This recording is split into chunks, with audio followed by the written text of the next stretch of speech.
In this video, I will show you how to fix Signal Messenger app not working. So the first thing that you need to do is you need to close your app. You can do that by going to your home screen on your device and then open the section where you have all your background apps opened. And in here, I only have Signal opened. So to close your app for real, you need to close it in here as well. And once you boot Signal up right now, then you will reopen Signal and then it should probably work in the most cases. But if it still does not work, then we're going to move on to the things that you can do to make it working again. So the first thing and the best thing that you can do is basically going to your settings. And from your settings, you need to go to your applications. And that is in my case all the way at the bottom. But you can also search for Signal and then you will get Signal right away.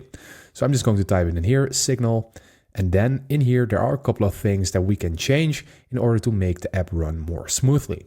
The first thing that we can do is putting on our local network.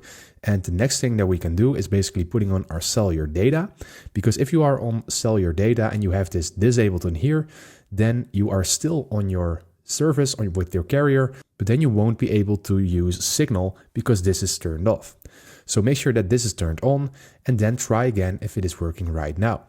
If it still is not working, then you can also go to your Wi-Fi settings because then it is probably something that has to do with your Wi-Fi connection. So then just go ahead and click on Wi-Fi, disconnect your network and connect again, and then just find out if your Wi-Fi is maybe the problem. After you have done this, you can again check if the app is working. If it's still not working, you can also turn off your phone and turn it on again, and then try if Signal is working again. And then at the end, if it still is not working after you have done all of these things, then you can also delete the application and then download it again, and then you should be good to go.